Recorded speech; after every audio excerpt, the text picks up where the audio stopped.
Une des choses que j'apprécie le plus à Figeac, c'est la façon dont on y vit. On a une conception de vie qui est, j'imagine, quelque peu différente et que j'apprécie particulièrement. Quand on arrive à Figeac, il faut évidemment essayer de se perdre dans les ruelles médiévales de la ville. Elles sont toutes différentes, toutes plus ou moins escarpées, lumineuses, ombragées, suivant le moment de la journée, la saison. La ville est le témoignage de toute une architecture due au Moyen-Âge jusqu'à aujourd'hui.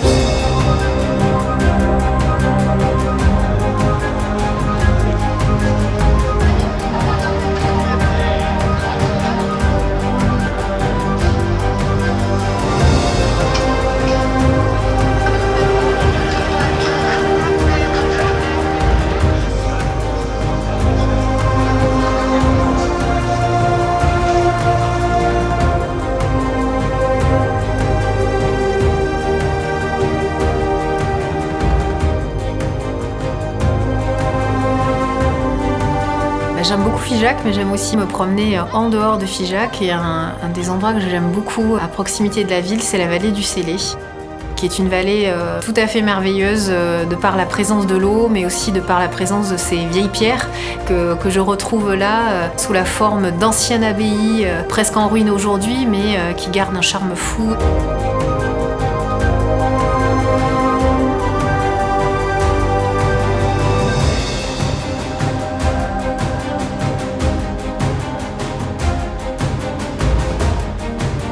On a la chance de bénéficier d'une belle programmation culturelle. Il y a un festival de musiques africaines qui s'appelle Africa Jar. Il y a un festival de théâtre à Figeac. Tout au long de l'année, on peut aller voir des pièces de théâtre, écouter des concerts.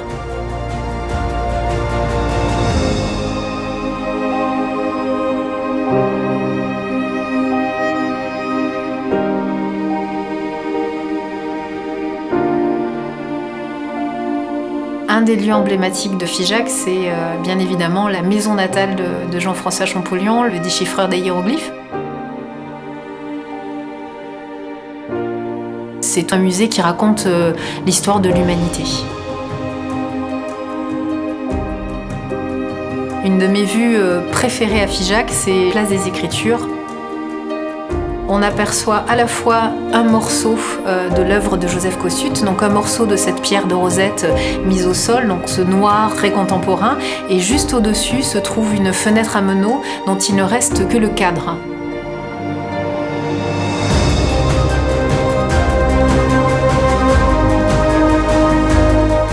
Il m'arrive d'aller par exemple aux terrasses du Puy. Toute l'après-midi, le soleil a chauffé les pierres de l'église et quand on s'installe, on peut passer une très belle fin de journée en regardant en plus un beau coucher de soleil sur les toits de Figeac, ce qui est très agréable.